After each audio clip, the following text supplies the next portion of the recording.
조국교회 성도들에게 묻는 겁니다. 성도님은 구원의 확신이 있습니까? 라고 물었어요. 뭐라고 대답하실랍니까? 네, 아멘 하시겠죠? 아멘이라 했어요. 다시 묻는 겁니다. 그럼 무슨 근거로, 무엇을 근거로 구원의 확신이 있다라고 말씀하실 수 있습니까? 라고 물어보면 제가 이때까지 들었던 말들이 몇 가지가 있어요. 몇 가지가 있는데 오늘 설교 주제에 맞는 것 두 가지 정도가 어제 생각이 나더라고요. 첫 번째가 뭐냐면 감정입니다. 무슨 말이냐? 신앙생활이 너무 기쁜 거예요, 지금. 막 춤을 추는 것 같고 하늘나라 좀 막 날아다닌 것 같고요. 그래서 예배 드릴 때마다 가슴이 벅차고 기도하는데 눈물이 나고 그리고 찬양을 하는데 가슴이 벅찬 거예요. 그래가지고 너무 이렇게 주체할 수 없을 만큼 마음이 뜨거워서 매일같이 뭐 하는 거예요? 매일같이 주일날만 와라. 왜? 교회 가야 하니까. 심지어는 어떤 분들은 주일까지 기다릴 수가 없는 거예요. 그래서 수요 예배도 가고 금요 예배도 가고 그것도 못 기다려서요. 새벽 예배를 가고 말이죠. 그래서 집에 있는 시간은 뭐 하는 시간이에요? 교회 갈 준비하는 시간. 그리고 중요한 교회 와 있는 시간. 이렇게 너무 그래요. 그런 분들에게 묻는 거죠. 무슨 근거로 이렇게 구원의 확신이 있으세요? 그러면 마음이 너무 기뻐요. 이런 기쁨을 세상에서 만나본 적이 없어요. 라고 말씀하시는 분이 있었어요. 또 한 분의 사람은 이런 겁니다. 성취와 성공을 이루었어요. 그러니까 내가 오랫동안 기도해 온 게 있습니다. 너무 오랫동안 간절히 기도해 왔고 이루어지기를 소망하는 마음에서 간절히 기도해 왔고 노력해 왔고 준비해 왔어요. 근데 그 노력하고 준비해 왔던 것이 어느 날 이루어진 겁니다. 기쁠까요? 안 기쁠까요? 기쁘죠. 말할 수 없이 기쁩니다. 너무 기뻐서 이렇게 얘기하는 거예요. 이는 하나님이 나를 사랑하지 않고서야, 하나님이 나를 기뻐하시지 않고서야 이런 역사가 있을 수 있겠는가. 그러니 내가 이렇게 성공해 온 것을 보면은 내가 구원받았다라는 근거를 얻을 수 있다라고 말씀하시는 분이 있었어요. 물론 모든 성도들이 다 그렇게 생각한다는 건 아닙니다. 근데 제가 만난 분들 중에 그런 분들이 있고 그런 분들이 적잖이 많이 있었어요. 그런데 이거 굉장히 심각한 문제가 되어줄 수 있는 답입니다.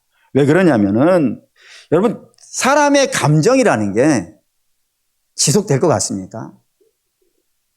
지속되면 얼마나 될 것 같습니까? 예배 때 눈물 흘리고 감격하는 거 얼마나 할 수 있을 것 같아요? 그게 오래 가지 않습니다. 사람의 감정이라는 것 그렇게 오래 가지 않고 그렇게 신뢰할 만한 바가 되지 못합니다. 예배뿐이 아니라 아이들한테 장난감 하나를 주면은 그 장난감 가지고 인생 다 얻은 것처럼 즐거워하잖아요. 하지만 그 기쁨이 얼마 가든가요? 오래 가지 않습니다. 언제까지 가냐면 다음 장난감 생길 때까지. 어떤 아이 같은 경우에는 오늘 얻고 내일 버리는 애들도 봤어요. 또 어떤 분들 같은 경우는 이런 대답을 한 분도 있었어요. 난 결혼만 하면 인생의 모든 문제가 해결된다고 생각한다고. 아마 그런 생각을 가진 분들은 백설공주 책을 너무 많이 읽었어 그런 것 같아요. 백설공주의 내용은 이런 거잖아요. 그 마귀 할멈이 백설공주가 너무 미워가지고 죽이려고 하는 그 못된 수를 다 썼는데 그거를 이겨내가고 결국에는요 공주가 공주를 만나면 안 되죠. 공주가 왕자를 만나가지고 결혼하여서 어떻게 살았더라? 잘 먹고 잘 살았더라. 근데 그러고 보니까 동화책이 다 그러네? 신데렐라도 그러고 콩쥐파트도 그러고 숲속에 잠자는 공주도 그러고 전부 공주만 나오면 끝이 뭐예요? 결혼했더라. 그리고 잘 먹고 잘 살았더라. 그래서 모든 분들이 그런 생각 하시는 것 같아요. 결혼만 하면 내 인생의 문제가 다 해결될 거라고. 택도 없는 소리지. 여기 계신 분이 다 지금 아니 계십니까? 결혼을 하면 문제가 해결되나요? 새로운 문제가 생기나요? 어떻게 하셨어요? 그런 거예요.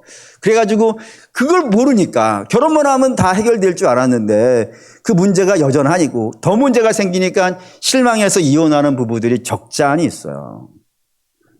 그러니 사람의 감정에다가 우리의 구원의 근거를 두고 기쁨의 근거를 두게 되어진다면은 여러분 그 기쁨이 없어지는 날, 또 감각이 둔해지는 날, 구원도 사라지고 은혜도 사라지는 건가요? 그럴 수 없는 거예요.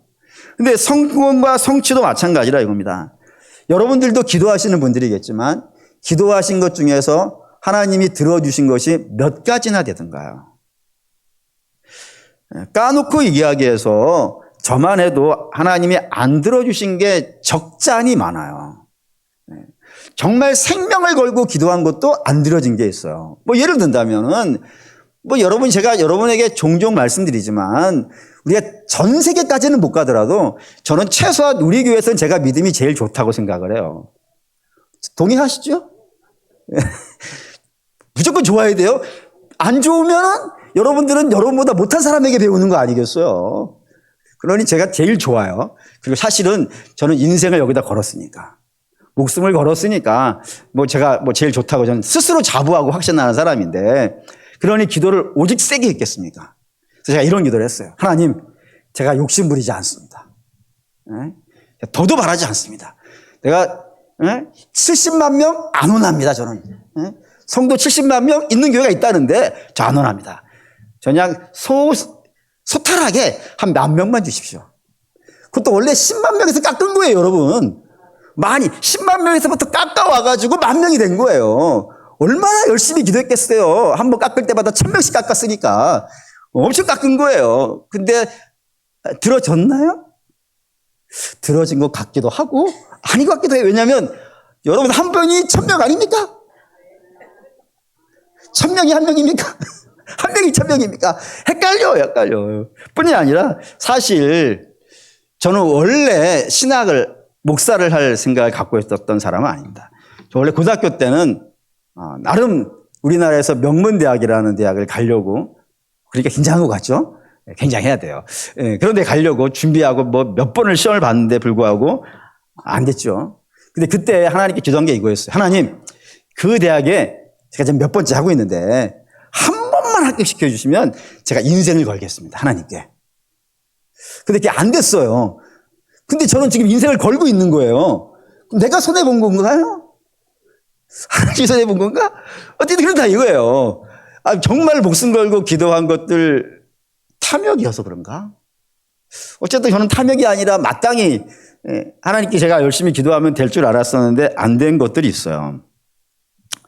그러니 여러분 그런 거 성공과 성취에다가 구원의 근거를 대면은 솔직히 말하면 그게 돼서 좋을지 안 돼서 좋을지 어떻게 아세요? 어느 날 그게 계산이 되더라고요. 돼서 망할 수 있는 거 아니에요. 안 돼서 성공할 수도 있는 거 아니에요. 여러분 그 유명한 이야기 아시나요? 그 3M에서 만든 포스트잇 있어요. 그 포스트잇이 세계적으로 대박을 낸 상품인데 그거 만들려고 한 게 아니었어요. 그거 딱 붙이면 안 떨어지는 거 만들려고 뿌리면은 안 떨어지는 거 만들려고 만든 건데 실패한 거예요. 실패한 게 대박 난 거예요. 여러분 그렇게 실패해서 대박 난 거 유튜브 한번 열어보시면은 어마어마하게 나와요. 그러니까 성공했다고 생각하는 것이 실패로 끝나는 게 있고 실패했다고 생각하는 것이 성공이 되는 게 있다고요. 그러니 뭐가 맞는지 모르는 것 아니에요. 근데 내가 기도한 것이 안 들어졌다고 해가지고 실망하고 낙심한다면은 여러분 우리의 구원은 하루에도 12번씩 왔다 갔다 해야 돼요. 어떤 때는 된 것 같고 어떤 때는 안 된 것 같고 어떤 때는 내가 하나님 자녀 같고 어떤 때는 하나님 자녀 안 같고 여러분 이렇게 구원이 널뛰게 한다 그러면 그걸 어떻게 구원이라고 할 수 있겠어요.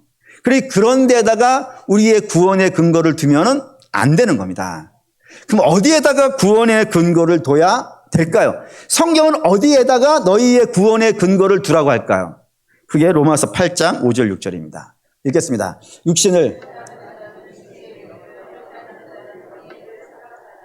육신의 생각은 사망이요 영의 생각은 생명과 평안이라. 이거 말씀 되게 재밌어요. 어떤 구조로 되어 있냐면 육신을 따르는 자가 있습니다. 이 육신을 따르는 자는 애누리 없이 100% 어디로 간다고요? 육신의 생각으로 간다고요. 생각하는 것 자체가 육신을 따르는 자는 생각하는 것 자체가 육신의 생각으로 간다고요. 그리고 영에 따르는 자는요. 그 생각하는 것이요. 영의 생각으로 가요. 애누리 없이 다 가요. 그래서 육신을 따르는 자는 육신의 일을 하고 육신의 일을 한 자는 결국에는 어떻게 된다고요? 사망에 빠진다고. 한 명도 예외 없이. 반면에 영을 따르는 자는 영의 일을 하게 되어지고 그 결과 생명과 평안에 이른다고 되어 있는 본문이에요. 그럼 이 본문을 읽으면서 의문이 하나 드는 겁니다. 어떤 의문이 되냐면은 육신을 따르는 자가 육신의 일을 하고 그 육신의 일을 하다가 결국에 사망에 이른다 그러는데 아닐 수도 있지 않냐. 육신을 따르는 자가 육신의 일을 하는 것이 아니라 영의 일을 할 수도 있지 않냐.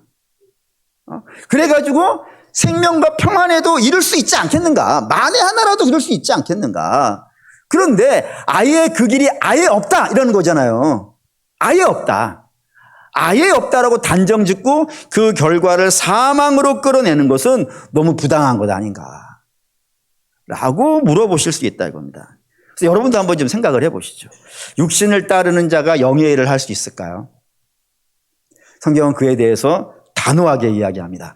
불가능하다고. 결단코 불가능하다고. 왜 그럴까요? 뭐 때문에 그렇게 단정을 지을 수 있을까요? 이게 평안이라는 단어 때문에 그렇습니다. 6절에 등장하는 평안. 사랑하는 우리 믿음의 성도 여러분, 여러분들은 성경에 등장하는 저 평안을 어떠한 단어로 이해하고 계십니까? 되게 많이 물어보면 되게 많은 분들이 이렇게 이야기해요. 안심, 안녕, 안전 이런 것들이 평안입니다 라고 한다고요. 근데 여러분 그렇게 생각하신다면 안전, 안녕 그리고 문제없음 뭐 편안함 이런 것들을 여러분들이 평안이라고 이해하신다면 여러분들은 필히 시험에 걸릴 겁니다. 필히 시험에 걸리는 이유는 뭐냐면 여러분도 이미 경험해 보셨겠지만 예수 믿고 있음에도 불구하고 어려운 문제가 있어요 없어요? 있어요. 있어요. 그것도 많아요. 매일같이 만날 때도 있어요.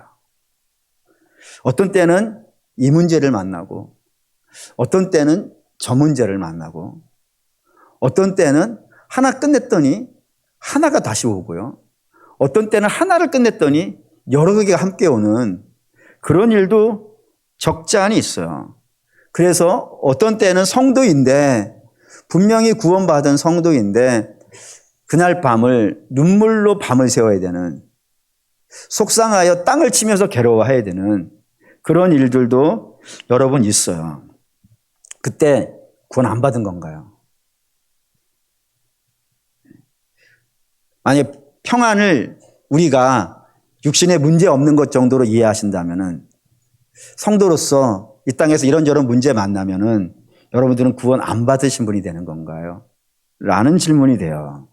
그러니 저 평안을 안전과 안녕으로 이해하시는 것은요, 성경이 의도하는 바가 아닌 겁니다. 그럼 성경이 저 평안을 무엇으로 설명하는 걸까요? 어떠한 의미로 설명하는 걸까요? 결론부터 이야기하면 저 평안은 결과도 아니고 과정도 아니며 원인입니다. 모든 것의 원인입니다. 어렵죠? 쉽게 합시다. 저걸 히브리어로 평안이라는 단어를 히브리어로 뭐라 그러냐면 샬롬이라고 합니다.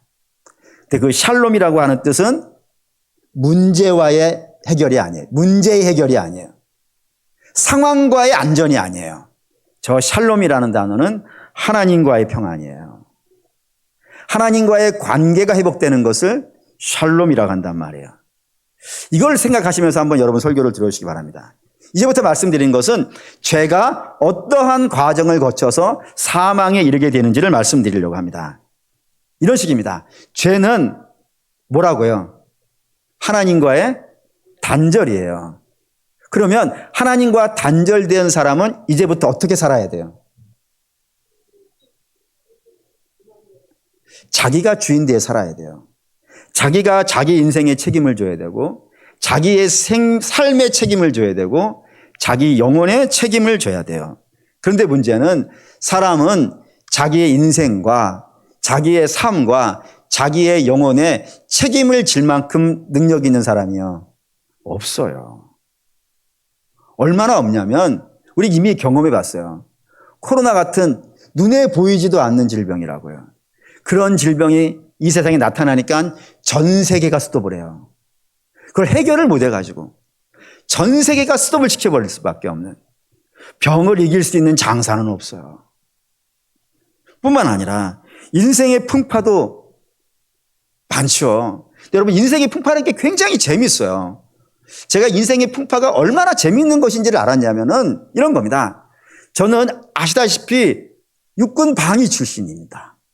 근데 제 주변에는 해병대나 특공대 다니셨다면 이상하지? 거기를 출신하신 분들이 여러 분 있었어요. 청년 때에. 그러면 이제 휴가를 모이면 같이 비슷한 나이니까 같이 모이잖아요. 같이 모여서 무슨 얘기를 하냐면은, 우리 부대에서 레페를 타는데 죽을 것 같았어. 보트 있잖아요. 해병대들 끌고 다니는 보트.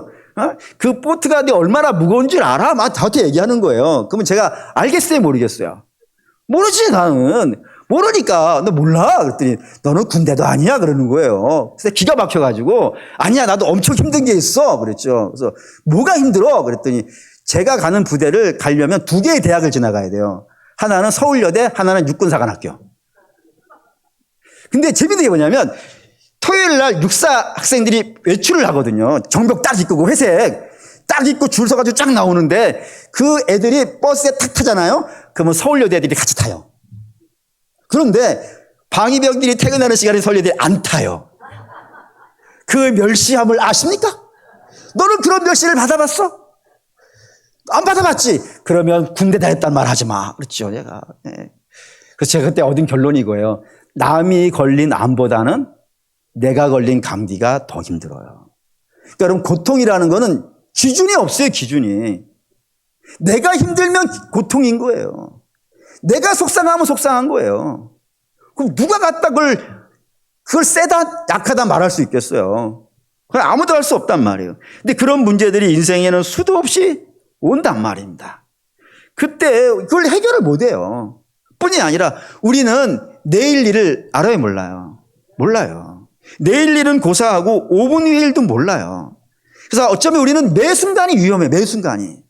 어떤 철학자가 이런 말을 하더라고요. 인생이란 절벽 위를 걸어가는 것 같다, 이거예요. 한 발만 옆으로 디디면요, 천길 낭떠러지로 떨어질 만큼 매 순간 위험한 길을 가고 있는 것이 인생이라 이겁니다. 그리고 이게 감당이 안 되는 거예요, 감당이. 너무 어려우니까. 그래서 이 감당이 안 되니까 혼자서 감당을 안 되니까 여기다 뭘 갖다 부으려고 그래요. 첨가시키려고 그래. 그 첨가시키려는 것 중에 가장 대표적인 게 뭐냐면 돈이에요. 돈을 갖다 부으면 내 문제가 해결되어지고 평안이 올 거라고 생각한다고요. 어떤 분들 같은 경우에는 권력을 가지면, 힘을 가지면 이 문제가 해결되어질 수 있을 거라 생각해서 수많은 나쁜 짓을 동원해서라도 권력을 잡으려고 해요. 또 어떤 분들 같은 경우에는 건강. 나는 딴 거 필요 없어. 나는 건강만 하기만 하면은 인생의 모든 문제가 다 평안할 것 같아. 라고 하는데, 여러분 탁해놓고 얘기해서 건강하고 돈 있고 권력이 있으면 죄다 나쁜 짓만 하더라고, 보니까. 그렇잖아요. 근데 답이 안 되는데 그게 답이 되어진다고 생각해서 그걸 얻기 위해서 얼마나 연구하고, 그러니까 불신자들의 삶이 다 그런 거 아니에요. 돈 없고 권력 있고 건강하는 그 문제를 해결하기 위해서 모든 방법을 연구하고 동원하고 애쓰고 수고해서 그것만을 얻으려고 달려간다고요. 근데 그것이 오히려 자기 인생을 망칠 수도 있는데, 그거는 잘 모르고 그것만 있으면 내 인생의 모든 문제가 해결될 거라 거기에 집중하고 애를 쓴다고요. 근데 문제가 해결되지도 않는 것도 문제지만 그 우리가 갖고 싶어 하는 거는 이 땅에 제한되어져 있어요.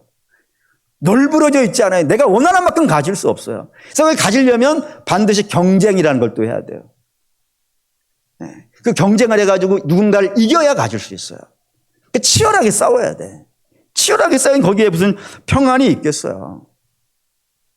근데 가장 심각한 건 이거예요.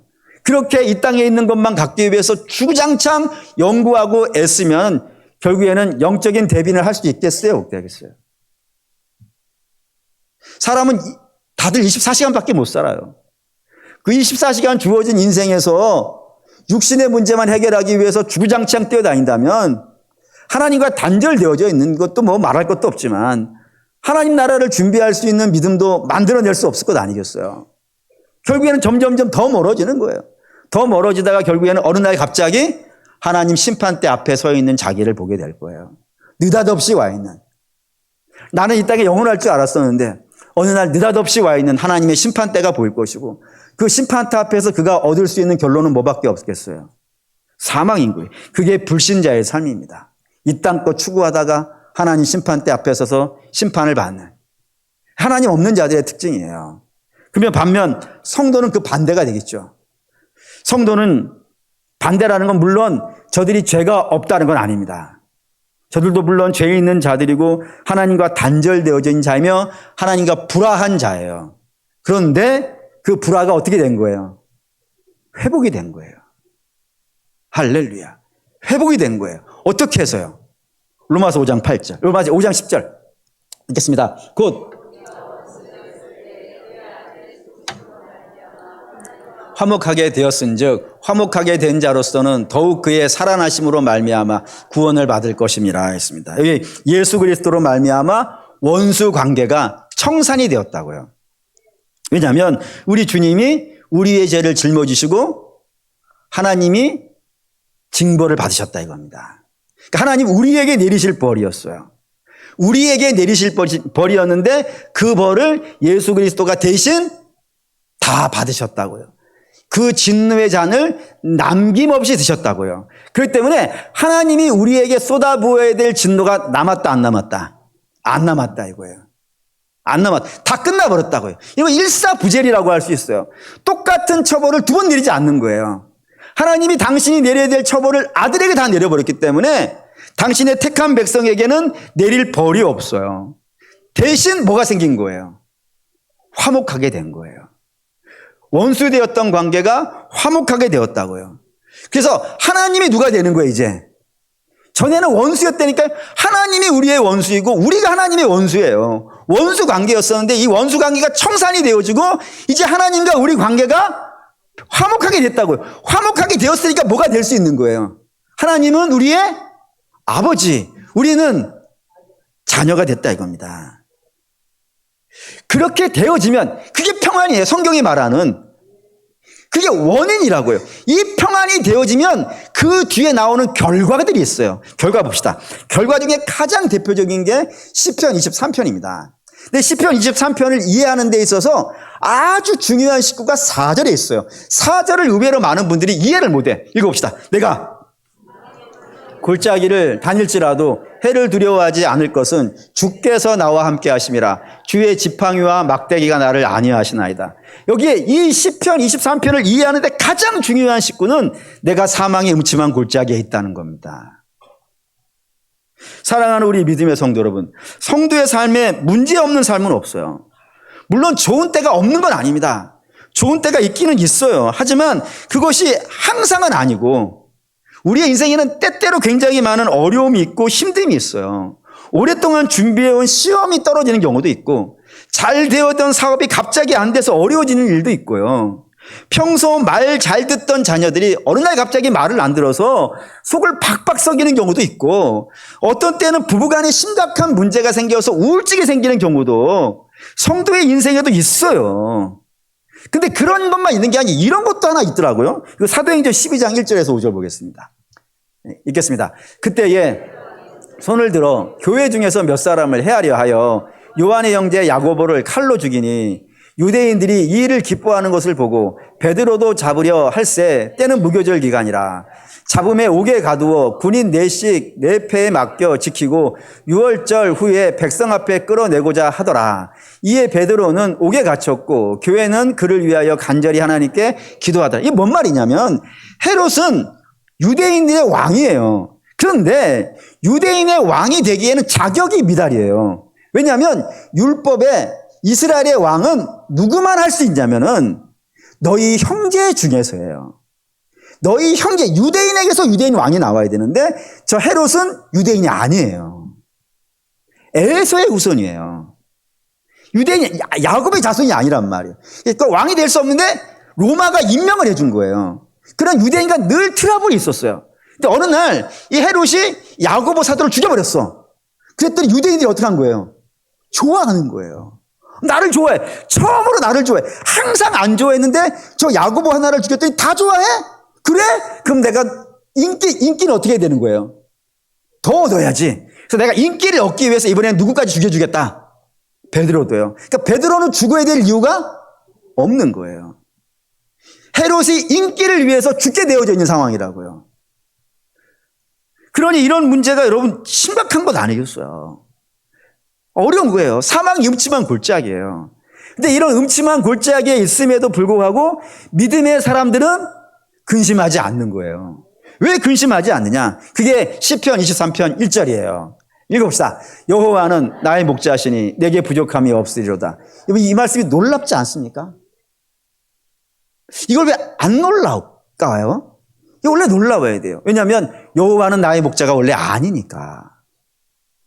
분명히 성경에 우리가 이렇게 알려져 있잖아요.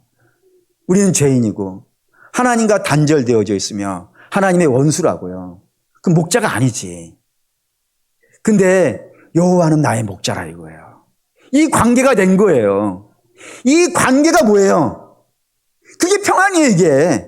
여러분, 다른 거는 염려할 게 없어요. 다른 거는 왜 염려할 게 없냐면 여호와가 나의 목자인데 뭐가 염려가 되겠어요? 이것만 되면 되는 거 아니에요? 좀 더 가봅시다. 이런 이야기 있어요. 마태복음 6장 19절 읽겠습니다. 너희를 위하여 보물을 땅에 쌓아두지 말라. 거기는 좀과 동록이 행하며 도둑이 구멍을 뚫고 도둑질하느니라. 보물을 땅에 두지 말라. 하늘에 두라 라고 말씀하신 이유는 뭘까요? 헌금하라고 이 말씀이 나온 걸까요? 그렇지 않습니다. 이 말씀이 나온 이유는 여기서 볼 수 있어요. 마태복음 6장 25절. 알겠습니다. 그러므로 내가 너희에게 이르노니 목숨을 위하여 무엇을 먹을까? 무엇을 마실까? 몸을 위하여 무엇을 입을까? 염려하지 말라. 목숨이 음식보다 중하지 아니하며 몸이 의복보다 중하지 아니하. 뭐 때문에 19절 말씀이 나왔냐면은 염려 때문이라는 거예요. 염려가 있기 때문에 그 염려의 문제를 해결하기 위해서 돈을 자꾸 땅에다가 쌓아놓으려고 하는 것이 인생이라 이거예요. 그런데 너희는 그럴 필요가 없다는 겁니다. 너희는 왜 그럴 필요가 없냐면은 이 보시죠. 마태복음 6장 30절 32절 읽겠습니다. 오늘 있다가 내일 아궁이에 던져지는 들풀도 하나님이 이렇게 입히시거든 하물며 너희일까 보냐 믿음이 작은 자들아. 그러므로 염려하여 이르기를 무엇을 먹을까 무엇을 마실까 무엇을 입을까 하지 말라. 이는 다 이방인들이 구하는 것이라. 너희 하늘 아버지께서 이 모든 것이 너희에게 있어야 할 줄을 아시느니라라고요. 야, 염려하지 말라. 왜 염려하지 않아도 되냐면은 너희에게는 이 땅에 있는 동안에 문제가 있지. 왜 문제가 없겠어? 여러분, 문제 있을 수밖에 없어요. 왜? 우리는 에덴에 살고 있지 않아요. 아시죠? 우리는 에덴 밖에서 아담이 에덴에서 나와서 낳은 자식들이에요. 그래서 거기를 어디라 그러냐면 에덴의 동쪽이에요. 우리는 에덴의 동쪽에 살고 있기 때문에 수많은 문제가 있어요. 그래서 우리 하나님이 아예 너희가 사는 땅에는 가시덩굴과 엉겅퀴가 나오는 땅이라고 말씀하실 만큼 어려운 문제들이 곳곳에 있고 여러분의 집에도 있고 어쩌면 교회에도 있을 수 있고 나라에도 있을 수 있고 직장과 학교 모든 곳에 그런 어려운 문제들이 있다고요. 그런데도 불구하고 염려하지 말라는 거예요. 왜 염려하지 말라고요? 너희에게는 아버지가 있지 않냐. 근데 그 아버지가 어떤 아버지예요? 공중에 나는 새도 먹이시는, 그리고 들에 핀 꽃을 입히시는데 그 입힌 옷이 솔로몬이 입은 옷보다 더 영광스럽게 입히시는 그런 분을 뭐라 그래요, 여러분? 창조주 아니에요, 창조주. 전능하신 하나님. 그 전능하신 하나님이 너희에게는 어떤 모습으로 계신다고요? 아버지 아니냐 이거예요. 아버지 아니냐. 여러분, 이게 평안이라니까요. 문제가 해결되어지는 게 평안이 아니고 내게 전능하신 하나님이 단지 창조주와 심판주로만 있는 것이 아니라 나의 아버지로 계시다 이거예요. 이 관계가 어떻게 됐냐 이게, 이 관계가. 우리 주님이 십자가에 달려 죽으시는 거로 된 거 아니겠어요. 그러니까 이것만 되면 되는 거 아니에요, 여러분? 사랑하는 우리 믿음의 성도 여러분, 여러분 한 번 좀 물어봅시다. 세상에서 제일 불쌍한 아이가 누굽니까? 세상에서 가장 처량하고 가장 불쌍하고 가장 안쓰럽고 안타까운 아이가 누구예요? 그렇죠? 부모 없는 아이예요.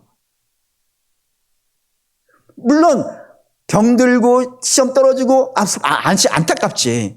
그런데 그런 병들었을 때 그의 머리 위에 손을 얹고 눈물을 흘리며 기도해 주는 엄마가 있다면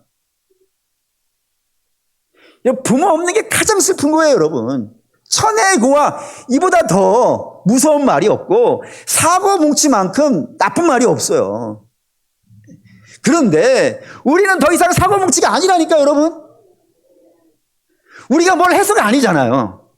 우리 주께서 우리를 위해 십자가에 달려 죽으심으로 말미암아 우린 더 이상 사고 뭉치가 아니에요. 우리 천혜의 고아가 아니라고요. 우리 하나님이 우리 아버지가 되었다고. 이게 평안이라니까요. 이게 되면 다 끝난 거 아니에요.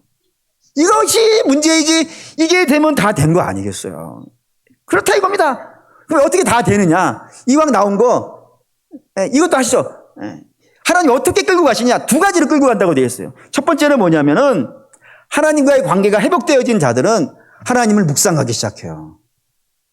하나님을 묵상해서 구원받는 게 아니고 구원받은 자들은 비로소 하나님을 묵상하기 시작해요. 예배하기 시작하고 찬송하기 시작하고 하나님의 뜻을 따라 살기 시작해요. 그것도 어렵고 힘들고 눈물 나는 상황 속에서도 자발적으로 순종하면서 나와요. 그런데 이것만 있는 게 아니에요. 또 하나 있는 게 뭐냐면 하나님이 그의 인생에 간섭하기 시작하세요. 그 간섭하는 장면 한번 보죠. 사도행전 17장 30절입니다. 읽죠. 알지 못하던 시대에는 하나님이 간구하셨거니와 이제는 어디든지 사람에게 다 명하사 회개하라 하셨느니라. 이게 사도 바울이 그리스의 아테네에 가서 설교한 내용이에요. 그때 뭐라고 했냐면 너희가 알지 못하던 시절, 누구를요? 하나님을 알지 못하던 시절에는 하나님이 간구하셨다. 내버려뒀다 이거예요. 우상을 섬기든 사고를 치든. 왜? 너희는 하나님 자녀 아니니까. 방치하셨다 이거예요. 그런데 이제는 그러면 안 된다 이거예요. 왜? 이제는 너희가 하나님이 너희를 찾아왔다 이겁니다. 하나님이 찾아와서 본격적으로 뭐를 하기 시작했다고요? 간섭하기 시작했다고요. 그게 다 명하사예요, 명하사. 명하기 시작했다고. 간섭하기 시작했다고. 뭐 하라고요? 회개하고 돌아오라고. 하나님 간섭하기 시작했다고요. 그래서 이 회개하고 돌아오라는 말에 반응하지 않아야 하면요. 주의 지팡이와 막대기는 어디다 쓰는 거겠어요? 끌고 가기 위해서요. 앙달나는 것들을 목에 탁 걸고 말 안 듣는 것들을 엉덩이 때려가면서 끌고 가겠다 이거예요. 하나님이 이걸 하겠다 이거예요. 그러면 가지겠어요? 안 가지겠어요?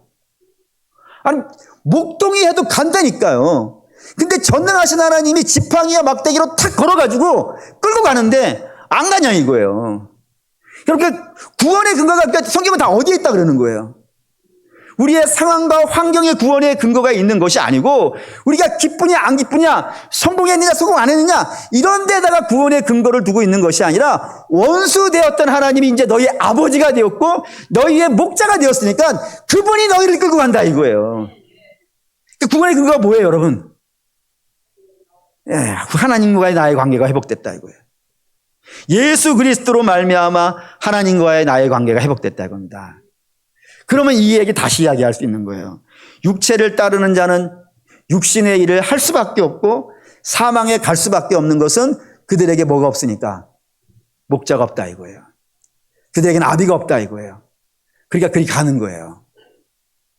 반면에 영을 따르는 자는 영의 일을 생각할 수밖에 없어요. 왜요? 그 목자가 있다 이거예요. 목자가 있어서 그에게 명령하시고 목자가 있어서 그에게 간섭하시고 목자가 있어서 그를 끌고 가신다고요. 그래서 처음에는 미약할지 모르지만 결국에는 그가 하나님이 끌고 어디까지 가고야 마신다고요. 푸른 풀밭과 실만한 물가에까지 가고야 마실 거라고. 하나님이 승리하실 거라고요. 그래서 초대교회 성도들은 인사를 이렇게 했어요. 샬롬. 샬롬. 평안하십니까?